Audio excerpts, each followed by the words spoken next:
말씀은 창세기 23장 1절에서 20절까지입니다.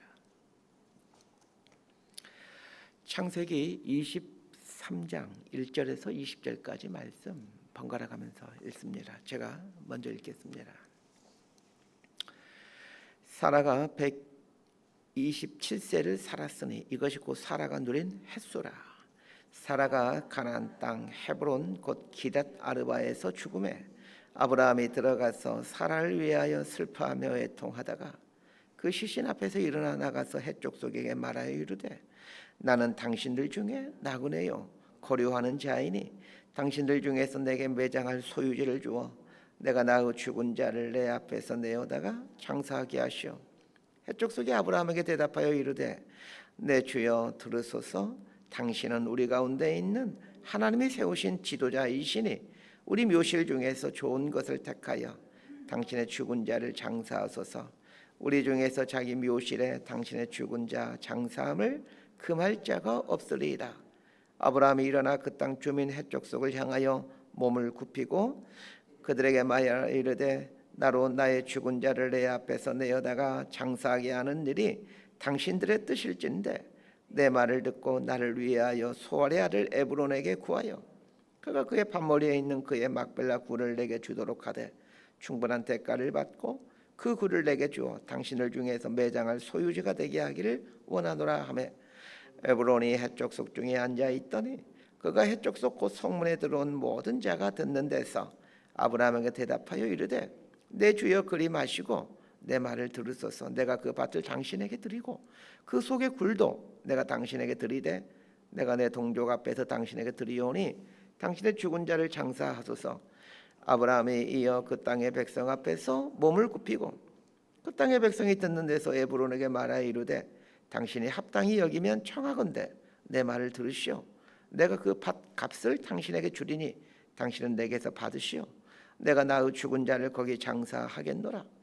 에브론이 아브라함에게 대답하여 이르되 내 주여 내 말을 들으소서. 땅값은 은 400세겔이나 그것이 나와 당신 사이에 무슨 문제가 되리이까. 당신의 죽은 자를 장사하소서. 아브라함이 에브론의 말을 따라 에브론이 헷족속이 듣는 데서 말한 대로 상인이 통용하는 은 400세겔을 달아 에브론에게 주었더니 마므레야 막벨라에 있는 에브론의 밭 곧 그 밭과 거기에 속한 굴과 그 밭과 그 주위에 둘린 모든 나무가 성문에 들어온 모든 헷족속이 보는 데서 아브라함의 소유로 확정된지라. 20절까지 함께 읽습니다. 그 후에 아브라함이 그 아내 사라를 가나안 땅 마므레야 막벨라 밭굴에 장사하였더라. 마므레는 곧 헤브론이라. 이와 같이 그 밭과 거기에 속한 굴이 헷족속으로부터 아브라함이 매장할 소유지로 확정되었더라. 아멘. 사람은 반드시 죽습니다. 죽는다는 것을 깨닫고 삶을 살아가는 사람과 죽음을 깨닫지 못하고 살아가는 사람은 삶을 대하는 자세와 삶의 모양이 달라집니다. 살아있다는 것은 아직 기회가 있다라는 말입니다. 죽으면 다 끝난다고 생각하지만 사실 그렇지 않습니다. 우리는 죽은 사람을 회자하며 그 사람에 대해 평가를 합니다. 목회자들은 설교를 통해 죽은 사람을 다시 언급하기도 합니다. 역사가들은 책을 통해 죽은 사람을 다시 역사에 등장시킵니다. 자손들은 선조에 대한 이야기를 하므로 또 조상들을 회자하곤 합니다. 어떻게 다시 살아나느냐는 우리가 살아있는 동안 결정하게 되지만 죽음 이후에는 그 평가를 바꿀 수가 없습니다. 그러면서 죽음은 끝이 아니라 새로운 시작입니다. 죽음이 나에 대한 진지한 평가의 시작이라는 것을 깨닫게 된다면 우리는 주어진 삶의 시간들을 기회로 여기고 시간을 아끼면서 살 수 있게 됩니다. 자, 1절 말씀 함께 보도록 합니다. 시작. 사라가 127세를 살았으니 이것이 곧 사라가 누린 햇수라. 하나님께서 사라에게 허락해 준 기회는 127년이었습니다. 하나님은 모든 인생에게 이 삶이라는 기회를 주십니다. 그 기회는 어떤 사람에게는 좀 길게 주기도 하고 어떤 사람에게는 좀 짧게 주기도 합니다. 우리는 길게 기회가 주어지는 것을 복이라고 말합니다. 장수의 복이라는 말로 표현하죠. 한편에서는 맞는 말입니다. 생명을 낚아올릴 수 있는 기회가 많기 때문입니다. 그럼 다른 한편으로는 사망을 낚아 올릴 수 있는 기회도 더 많이 생긴다는 것을 기억하셔야 합니다. 사라에게 주어진 127년의 기회를 한번 되돌아 보십시다. 사라는 아브라함의 이복 동생으로 태어났습니다. 사라가 태어났을 때 사라의 아버지는 데라였는데 시간이 좀 흐르자 사라는 아버지 데라가 아버지이지만 동시에 시아버지가 됩니다. 태어나면서 아브라함을 오빠라고 불렀습니다. 그러다가 어느 순간 여보라고 부르게 됩니다. 90세가 될 때까지 사라는 불임 여성으로 살았습니다. 인생의 4분의 3을 불임 여성으로 살아왔습니다. 당시에 불임 여성으로 산다는 것은 저주받은 삶이라는 뜻이었습니다. 아브라함은 위험한 순간이 되면 이제부터 당신은 내 부인이 아니라 동생이야 하면서 이방 왕들에게 넘겨집니다. 이것이 사라의 인생이었습니다. 그러다가 90세가 되었을 때 이삭을 낳게 됩니다. 막판에 역전한 인생이 됩니다. 하나님은 막판 뒤집기의 명수입니다. 사라의 인생을 살펴보면 인생 안에 참으로 많은 일들이 일어나게 된다는 것을 보게 됩니다. 작고 작은 인생 안에 수십 권 분량의 소설이 등장합니다. 그렇습니다. 인생은 소설입니다. 그런데 소설은 반드시 끝이 나는데 해피엔딩 아니면 새드엔딩이죠. 중요한 사실은 해피엔딩으로 끝마칠 것인가 아니면 새드엔딩으로 인생 소설을 끝마칠 것인가는 자신이 결정한다는 것입니다. 그러니까 각자는 내 인생 소설의 작가이면서 동시에 주인공인 셈인 거죠. 2절 말씀을 함께 봅니다. 시작. 사라가 가나안 땅 헤브론 곧 기랏 아르바에서 죽음에 아브라함이 들어가서 사라를 위하여 슬퍼하며 애통하다가 사라가 127세에 죽습니다. 당시로서는 그렇게 오래 산 것 같지는 않습니다. 아브라함이 175세까지 사는 걸 보면 사라는 그렇게 장수한 것은 아닌 것으로 보여집니다. 사라가 죽자 아브라함이 슬퍼하며 애통하였다라고 나옵니다. 아브라함이 사라를 위하여 슬퍼하며 애통하였다는 말이 단순히 배우자의 죽음 때문에 슬퍼하고 애통하는 것처럼 보이질 않습니다. 사연이 있는 애통과 슬픔으로 보여집니다. 아브라함은 그동안 사라를 자기 편한 대로 대우해왔습니다. 좋을 때는 아내였지만 상황이 좋지 않을 때는 동생이라고 불렀습니다. 그러면 자신의 목숨을 위하여 이방 왕에게 선물로 주는 파렴치한 행동을 하였죠. 사라의 몸종인 젊은 하가를 또 첩으로 취하기도 합니다. 아마도 이러한 다양한 많은 사건들 때문에 아브라함이 사라의 죽음 앞에서 슬퍼하며 애통해 했을 것입니다. 사라를 장사하는 걸 보면서 우리는 한 가지 의문을 가져야 합니다. 사실 오늘 본문의 대부분은 장기를 구하는 내용입니다. 여러분, 죽는 게 중요합니까? 장기를 구하는 게 중요합니까? 죽는 게 중요하죠. 그런데 오늘 본문에는 사라가 죽는 것은 아주 짧게 얘기하고 장기를 구하는 것에서 아주 길게 설명하고 있다는 것입니다. 이것은 이 장지가 아주 중요하기 때문에 그렇습니다. 장지로 선택된 곳은 막벨라 굴이라는 곳입니다. 재미있는 것은 사라뿐만 아니라 아브라함, 이삭, 야곱도 그들이 죽는 것에 대해서는 길게 설명하지 않는 반면 이 장지와 관련해서는 아주 길게 설명하고 있다는 것입니다. 어디에 묻히는 게 그리 중요할까 이런 생각이 드는데 그렇지 않습니다. 사라뿐만 아니라 아브라함, 이삭, 야곱의 장지는 똑같이 이 헤브론에 있는 막벨라 굴입니다. 헤브론은 예루살렘에서 몇십 킬로 좀 남쪽에 있는 곳입니다. 아브라함과 이삭이 자신의 장기를 막벨라 굴로 정하는 것은 그리 놀랄 일이 아닙니다.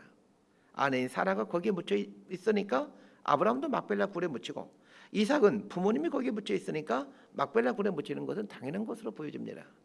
그런데 야곱은 애굽에서 노년을 살다가 거기서 죽습니다. 그런데 그 수백 킬로 떨어진 가나안의 막벨라 굴에 묻어달라고 유언을 하죠. 이렇게 하는 것은 이 장지에 아주 중요한 의미가 담겨 있기 때문에 그렇습니다. 아브라함이 막벨라 굴을 해쪽 속에서 삽니다. 그런데 그 사는 장면이 아주 자세히 등장합니다. 해쪽 속이 그냥 준다고 해도 아브라함이 끝까지 돈을 주고 삽니다. 이렇게 하는 이유가 무엇입니까? 아브라함이 막벨라 굴을 산 것은 하나님께서 가나안 땅을 자신과 자신의 후손들에게 주셨다라는 것을 온전히 믿었다라는 것을 말해주기 때문에 그렇습니다. 아브라함은 자신의 후손들이 수백 년 동안 이방 땅에서 살게 된다는 걸 알고 있습니다. 창세기 15장 보게 되면 하나님의 아브라함에 나타나서 말씀하죠. 네 자손은 4대에 걸쳐서 즉 400년 동안 이방 땅에서 살게 될 것이다. 여러분 400년 후에 다시 가나안 땅으로 왔을 때 그 땅이 자기 땅으로 어떻게 주장할 수 있겠습니까? 그렇기 때문에 인간적으로 보게 되면 아브라함이 막벨락을 돈 주고 사는 것은 아주 어리석은 일입니다. 그런데 불구하고 왜 돈을 주고 사느냐는 겁니다. 그냥 주겠다고 간청하는데도 말입니다. 자, 4절 말씀 함께 보도록 하겠습니다. 시작. 나는 당신들 중에 나그네요 거류하는 자이니 당신들 중에서 내게 매장할 소유지를 주어 내가 나의 죽은 자를 내 앞에서 내어다가 장사하게 하시오. 아브라함은 자신의 인생이 나그네라고 말합니다. 나그네에게 그는 정말로 가나안 땅의 이곳저곳뿐만 아니라 애국과 그랄 지역까지 돌아다니며 살았습니다. 나그네에게 사실 아무데나 묻히면 됩니다. 그런데 아브라함은 그냥 주겠다는 장기를 굳이 돈을 주고 삽니다. 이것은 가나안 땅을 아브라함의 후손들에게 주겠다라는 그 하나님의 약속을 믿었다라는 뜻입니다. 가나안 땅을 주겠다라는 하나님의 약속을 믿었기에 그는 가나안 땅의 한 모퉁이를 돈을 주고 사는 겁니다. 여기서 아주 중요한 사실 한 가지를 깨닫게 됩니다. 하나님의 약속을 이루기 위해서 대가를 지불해야 된다는 것입니다. 하나님께서 하신 약속이기에 하나님께서 주실 복이기에 가만히 있어도 주어지는 것이 아닙니다. 하나님이 하신 약속을 이루기 위해 충분한 대가를 지불해야 된다는 것입니다. 하나님이 하신 약속을 이루기 위해 대가를 지불하는 것이 바른 기독교 신앙입니다. 반대로 하나님이 하신 약속을 믿기만 하고 아무것도 안 하고 기다리는 것은 기복신앙입니다. 하나님 우리를 자녀 삼아 주셨습니다. 하나님은 당신 자녀들 향해 복 주기를 원하십니다. 그러나 우리들의 문제는 아무런 대가를 지불하지 않으면서 하나님의 복을 받으려고 한다는 것입니다. 그러나 그것은 잘못된 신앙입니다. 마치 내 힘으로 노력해서 복을 받을 것처럼 대가를 지불해야 됩니다. 그러나 복을 받았을 때는 이 모든 것이 하나님의 은혜입니다 라고 고백하는 것이 바른 기독교 신앙입니다. 아브라함은 하나님께서 가나안 땅을 주시겠다라는 약속을 굳게 믿고 있었기에 돈을 주고 가나안 땅의 일부인 막벨라 굴을 삽니다. 우리 생각 같으면 하나님이 주겠다고 분명히 약속하셨어. 그러면 그냥 하나님이 주시겠지 생각하고 가만히 있으면 되는 것 아니겠습니까? 그런데 그렇지 않다는 겁니다. 하나님이 주시겠다고 약속했는데 아브라함이 돈을 주고 삽니다. 하나님은 아브라함이 죽은 후 500년이 지나 여호수아 시대에 이르러서야 이스라엘에게 가나안 땅을 점령하게 합니다. 그런데 하나님께서 여호수아에게 이렇게 말씀하십니다. 여호수아 1장 2절과 3절을 제가 읽어드립니다. 내 종 모세가 죽었으니 이제 너는 이 모든 백성과 더불어 일어나 이 요단강을 건너 내가 그들 곧 이스라엘 자손에게 주는 그 땅으로 가라. 내가 모세에게 말한 바와 같이 너희 발바닥으로 밟는 것은 모두 내가 너희에게 주었노니. 분명히 하나님은 가나안 땅을 이스라엘에게 약속의 땅으로 주셨습니다. 아브라함뿐만 아니라 이삭에게 야곱에게도 약속하셨고 그 약속을 하시죠. 그리고 모세를 통해 분명히 가나안 땅을 이스라엘에게 주었다라고 말하고 있습니다. 그런데 하나님께서 여호수아에게 뭐라고 말합니까? 너희 발바닥으로 밟는 곳을 모두 너희에게 주었다라고 말하고 있습니다. 이게 무슨 말입니까? 가나안 땅을 약속의 땅으로 하나님이 주셨지만 너희들이 발바닥으로 밟는 땅을 주신다는 것입니다. 전투를 통해서 그 땅을 빼앗아야만 가나안 땅이 이스라엘 땅이 된다라는 말입니다. 그러면 전쟁을 통해서 빼앗은 땅이면 이스라엘이 자신들의 힘으로 얻은 땅인데 왜 하나님은 그 땅을 약속의 땅으로 주신다라고 말하는 것입니까? 약속의 땅이란 이스라엘이 그 하나님의 약속을 믿고 대가를 지불하면서 그 목숨이라는 대가를 지불하고 전쟁하면서 쟁취해야 되는 땅이라는 말입니다. 하나님이 약속하셨다고 가만히 입 벌리고 있으면 감이 떨어진다라고 믿는 그런 신앙과는 틀린 것입니다. 마치 하나님이 없는 것처럼 하나님이 저를 도와주지 않는 것처럼 우리는 최선을 다해 대가를 지불하면서 노력해야 됩니다. 이게 올바른 신앙관입니다. 하나님이 없는 것처럼 하나님이 전혀 도와주지 않을 것처럼 일하지만 모든 걸 하나님께서 간섭하고 계심을 온전히 인정해 드리는 것이 믿음이고 신앙입니다. 그리고 그 선한 결과에 대해 이 모든 것이 하나님의 은혜입니다. 이렇게 고백하는 것이 바른 기독교 신앙입니다. 자, 6절 말씀 함께 보도록 하겠습니다. 시작. 내 주여 들으소서. 당신은 우리 가운데 있는 하나님이 세우신 지도자이시니 우리 묘실 중에서 좋은 것을 택하여 당신의 죽은 자를 장사하소서. 우리 중에서 자기 묘실에 당신의 죽은 자 장사함을 금할 자가 없으리라. 아브라함은 나그네로 가나안 땅에서 살아갑니다. 그런데 가나안에 살고 있는 사람들은 아브라함을 뭐라고 말합니까? 당신은 하나님이 세우신 지도자입니다. 이렇게 말을 합니다.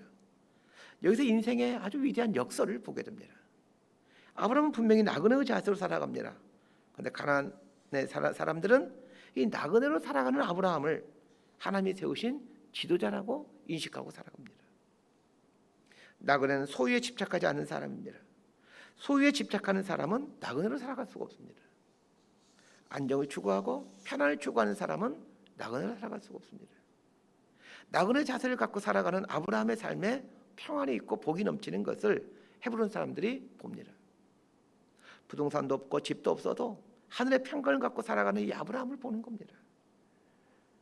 이 아브라함을 보면서 헤브론 사람들이 하나님이 세우신 지도자이다라고 인정하는 것입니다. 오늘날 세상 사람들이 우리 그리스도인들을 왜 무시합니까? 세상 사람보다 더 욕심을 부리기 때문입니다. 더 가지려고 하고 더 움켜쥐려고 합니다. 거기는 하나님이 주신 권위가 없고 하늘의 평강이 없습니다. 왜 많은 사람들이 소유에 집착하려고 하는 것일까요? 하늘의 평강이 없기 때문입니다. 제 삶을 가만히 보면 하늘의 평강이 없을 때 무엇인가 자꾸 소유하려고 한다는 것입니다. 자리를 소유하려고 하고 물질을 소유하려고 합니다. 하늘의 평강이 없으면 불안합니다. 그래서 무엇인가를 자꾸 소유하려고 합니다. 마음이 허하니까, 마음이 배가 고프니까 자꾸 이 소유욕이 생기는 거죠. 배고프면 먹고자 하는 탐심이 생기는 것처럼 마음이 허하면 소유욕이 생깁니다. 그래서 물질을 자꾸 소유하려고 하고 또 자리를 소유하려고 할 때마다 내 안에 하늘의 평강이 없구나 생각하시길 바랍니다. 나그네의 삶의 목표는 소유에 있지 않습니다. 소유의 목표를 두면 나그네로 살아갈 수가 없습니다. 나그네는 하나님과 함께 인생을 여행하는 사람입니다. 인생은 정착하는 것이 아니라 여행입니다. 하나님과 함께하는 믿음의 여행입니다. 아브라함의 삶에는 또 하나의 특징이 있습니다. 우리 7절 말씀을 제가 읽어드리겠습니다. 아브라함이 일어나 그 땅 주민 해쪽 속을 향하여 몸을 굽히고 12절도 제가 읽어드립니다. 아브라함이 이에 그 땅의 백성 앞에서 몸을 굽히고 아브라함이 지금 나이가 137세입니다. 아니 노인이죠. 수많은 종과 가축이 있는 대단한 거부인 노인입니다. 그런데 이 아브라함이 이 태도를 잘 보시길 바랍니다. 그의 태도를 잘 표현해주는 말이 몸을 굽히고입니다. 몸을 굽힌다라는 히브리어 말은 사하라는 단어인데 땅에 엎드린다라는 말입니다. 하나님의 사람은 하늘에 계신 하나님을 만난 사람이기에 자신이 흙에 불과한 사람이라는 것을 알고 있습니다. 그래서 흙, 땅 가까이 자신을 댑니다. 구원의 시작은 하나님 앞에서 엎드리는 것에서 시작되죠. 내가 얼마나 큰 죄인지를 아는 순간 하나님 앞에 엎드리게 됩니다. 그러나 믿음이 성숙해지면 하나님 앞에 엎드린 것에서 멈추질 않고 사람 앞에서도 엎드리게 됩니다. 웬만한 신앙인은 하나님 앞에서 엎드릴 수 있죠. 그러나 성숙한 사람만이 사람 앞에 엎드릴 수 있습니다. 이 엎드림은 상대방이 나보다 높거나 더 뛰어나거나 잘났기 때문에 엎드리는 것이 아닙니다. 하나님 앞에서 내가 얼마나 연약한 인생인지를, 얼마나 큰 죄인지를 알기에 사람 앞에서 엎드리는 겁니다. 하나님을 알고 인생을 알면 사람 앞에 엎드릴 줄 알게 됩니다. 마치 벼가 더 익으면 익을수록 고개를 숙이는 것과 같은 이치입니다. 이런 삶의 자세를 갖고 살아가는 사람이 아브라함이었습니다. 그렇게 이방 사람들 속에서 아브라함을 당신은 하나님이 세운 지도자입니다 라고 인정해 주는 것입니다. 이런 아브라함이 사라를 위한 매장지를 사겠다고 하지 아닙니다. 그냥 가져가십시오 이렇게 얘기를 합니다. 그런 의미에서 막벨라 굴은 돈으로 사는 것이 아니라 겸손과 섬김으로 사는 것입니다. 그렇습니다. 우리가 세상을 점령하는 길은 겸손과 섬김입니다. 그리스도인이 포악하고 강교한 세상에 맞서는 방법은 겸손과 온유 그리고 섬김입니다. 이것이 십자가의 방법입니다. 세상은 세상 방식으로 이길 수 없습니다. 우리가 아무리 머리를 쓰고 노력해도 세상의 강교함과 포악함을 이길 수가 없습니다. 세상을 이길 방법은 십자가의 방식입니다. 예수님께서 세상을 이기셨습니다. 무엇으로 이기셨습니까? 십자가의 방식으로 세상을 이기십니다. 말씀 정리합니다. 열국의 어미인 사라가 죽습니다. 언젠간 우리도 죽습니다. 우리에게 주어진 인생 날수가 기회라는 사실을 기억했으면 합니다. 생명으로 낚아 올려가야 되는 기회라는 것을 잊지 않았으면 합니다. 믿음의 사람 아브라함의 삶의 자세를 우리 삶에 접목시켰으면 합니다. 아브라함은 나그네 정신을 갖고 살았습니다. 소유의 인생을 목적을 두지 않고 하나님과 함께 여행하는 것에 인생의 목적을 두었습니다. 소유의 목적을 두면 욕심에 갇히는 인생이 되어버립니다. 반면에 하나님과 동행하는 것에 목적을 두면 인생은 여행이 됩니다. 여러분 대부분 사람들이 여행 가는 거 좋아하죠. 그 여행 가는 거 좋아하는데 왜 자꾸 삶의 자세는 정착하려고 하고 여행과 정반대의 삶을 추구하십니까? 두 번째는 겸손과 섬김입니다. 하나님 앞에 엎드려 살아가는 것은 기본입니다. 우주의 왕이신 하나님 앞에 순복하며 살아야 되는 것은 당연한 것이죠. 거기서 멈추지 않게 되기를 바랍니다. 사람 앞에서도 엎드리셔야 됩니다. 이 사람이 십자가를 경험한 사람입니다. 십자가를 경험하면 십자가의 길을 가게 됩니다. 십자가의 도로 인생을 살아가게 됩니다. 십자가의 삶을 산다는 것은 부활을 경험했다라는 말입니다. 부활을 경험하면 십자가 길을 갈 수 있는 능력이 생깁니다. 이 십자가 길을 걸어가며 하나님이 부어주신 하늘의 권위를 갖고 살아가는 이러한 복이 저희 여러분 삶 가운데 있게 되기를 진심으로 소망하고 축복합니다. 기도하겠습니다. 하나님 아버지, 사라가 죽는 것처럼 우리도 언젠가는 하나님 앞에 서야 됩니다. 우리에게 주어진 인생 기회를 잘 붙들고 살아가는 지혜로운 인생이 되게 주옵소서. 나그네로 살아가는 법 배워가게 하시고 십자가의 도가 생명의 기름을 깨닫고 예수님과 함께 십자가 길 걸어갈 수 있는 인생이 되게 해주십시오. 하나님을 사랑하며 경배하며 살아가야 하듯 사람 앞에서도 사람을 사랑하고 사람을 귀히 여기며 사람 앞에서도 엎드릴 줄 아는 이런 하나님의 형상을 회복해가는 사람으로 살아가게 하여 주옵소서. 예수님 이름으로 기도드리옵나이다. 아멘. 기도하고 들어가시겠습니다.